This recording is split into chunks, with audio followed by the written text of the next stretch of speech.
Modifiez plutôt votre environnement interne, votre manière de penser et de ressentir, et voyez ensuite comment vos efforts modifieront l'environnement externe. Efforcez-vous de créer une expérience future nouvelle et inconnue. Ainsi, quand un événement imprévu et favorable aura lieu, vous serez agréablement surpris. Vous serez devenu un créateur quantique. Vous serez passé de la loi de cause à effet à celle qui permet de causer un effet.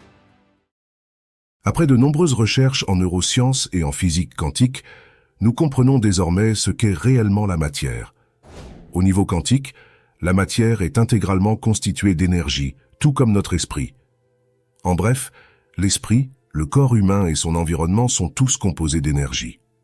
La seule différence entre l'esprit et ce que nous appelons la matière réside dans la fréquence de vibration de cette énergie.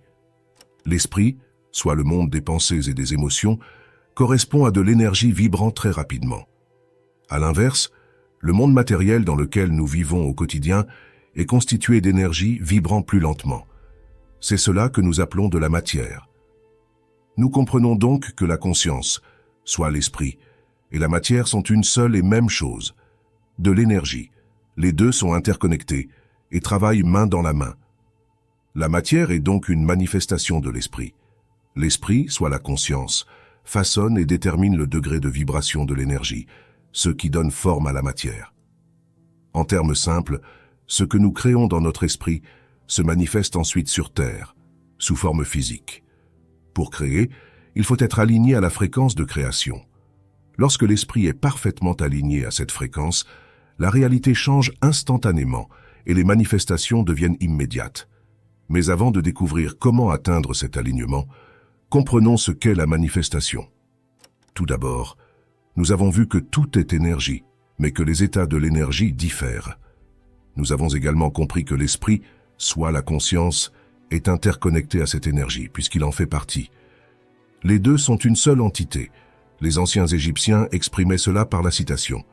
Le tout est esprit, l'univers est mental. Autrement dit, la matière naît de l'esprit, l'univers tout entier émerge de l'esprit, c'est-à-dire que la matière est une manifestation de l'esprit.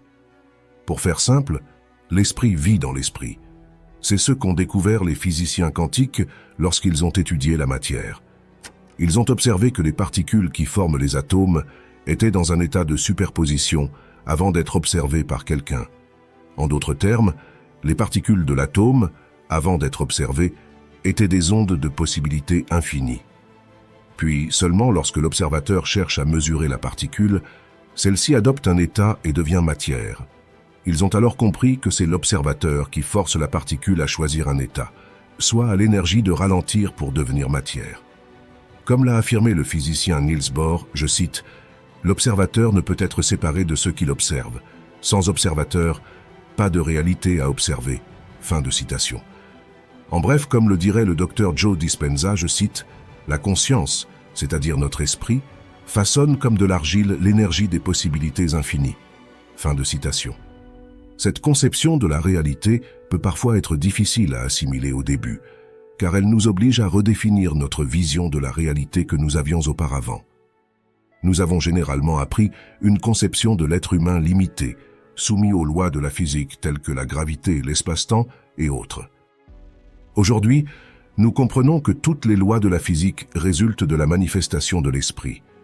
Auparavant, nous n'avons fait qu'étudier ceux qui étaient déjà manifestés, sans comprendre que ces manifestations étaient le fruit de l'esprit. C'est pourquoi vouloir étudier le monde extérieur, sans comprendre le fonctionnement de notre monde intérieur, mène toujours à la confusion de diverses théories, car celles-ci ne se basent pas sur la réalité. La réalité est que l'environnement extérieur et intérieur ne font qu'un, et que le monde extérieur ne représente que la manifestation physique de notre monde intérieur. C'est pourquoi, lorsqu'une réalité ne nous convient plus, nous imaginons de nouvelles possibilités dans notre esprit, soit l'idéal d'une réalité à manifester. Ensuite, nous faisons germer cet idéal en l'exprimant en idées à travers nous-mêmes, par nos actions, pensées et choix. Petit à petit, notre conscience fait germer cet idéal en elle, travaille l'énergie, puis un jour notre idéal se manifeste sur Terre, dans notre monde physique.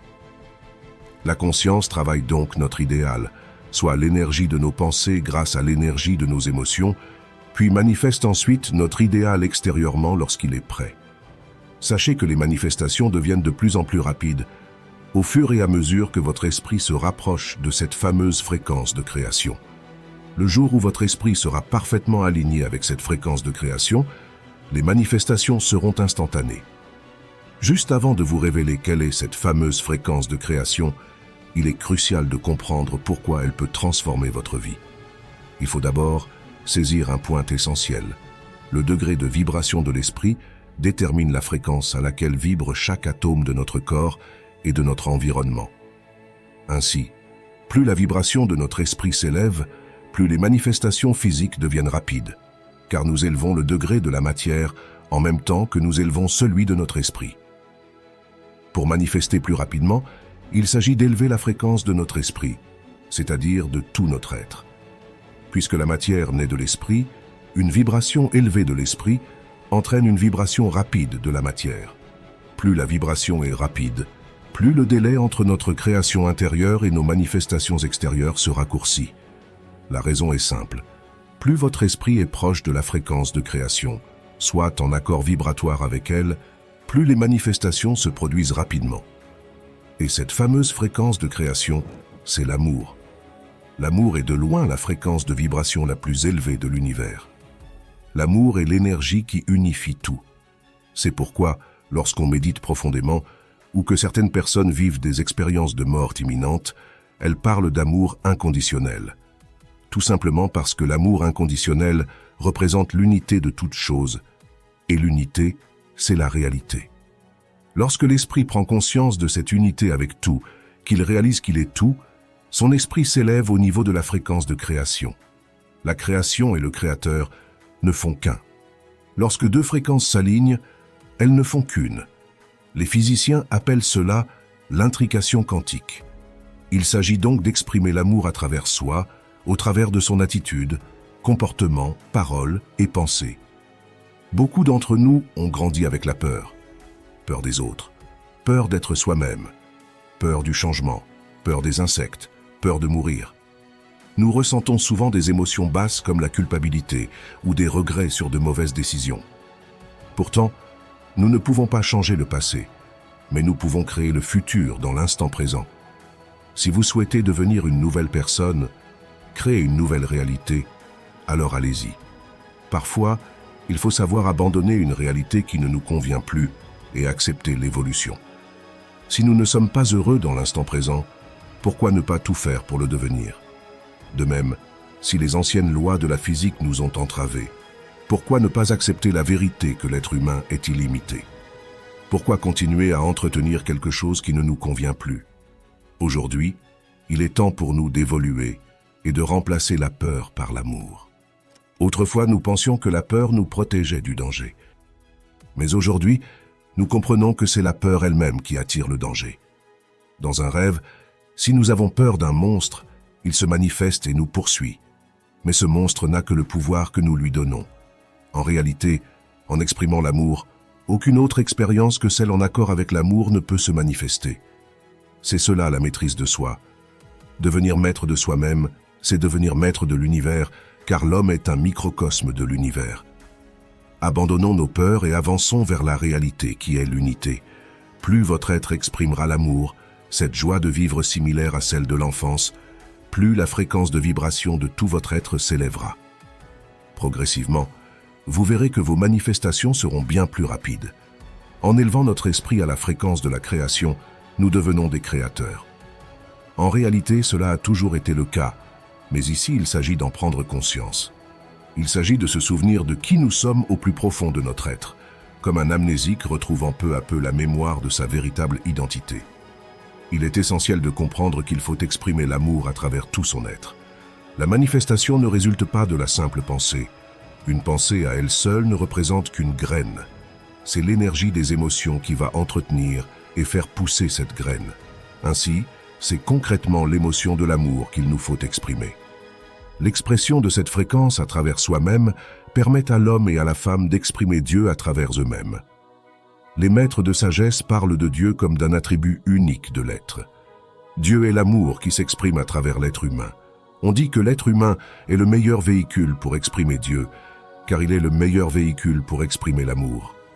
L'amour, c'est Dieu. Dieu représente le principe de l'amour, et l'homme exprime ce principe à travers lui-même. Dieu et l'homme ne sont qu'un. Dans les Saintes Écritures, Jésus a dit « Dieu est esprit ». En apprenant à se connaître soi-même, comme le dit la citation « Connais-toi toi-même » inscrite sur le temple d'Apollon à Delphes, nous comprenons que l'homme est esprit. En mêlant physique quantique et Saintes Écritures, nous saisissons le sens de la phrase « L'homme est l'image de Dieu ». En contemplant le ciel, l'homme n'y a vu que son image. Dieu étant esprit, l'homme est la manifestation physique de Dieu. Ainsi, l'homme est Dieu, et Dieu est l'homme. Il n'y a pas de création sans créateur, ni de créateur sans création. Pour une transformation radicale de votre vie et un bond spectaculaire dans la connaissance, téléchargez gratuitement plus d'une dizaine d'e-books exclusifs sur mon école d'entrepreneurs motivés. Découvrez les secrets de la manifestation, de la superconscience et apprenez à reprogrammer votre esprit pour débloquer la réussite. Le lien est dans la description. N'oubliez pas d'aimer la vidéo et de mettre un pouce bleu, cela aide énormément avec l'algorithme YouTube. Merci beaucoup et à tout de suite dans une nouvelle vidéo.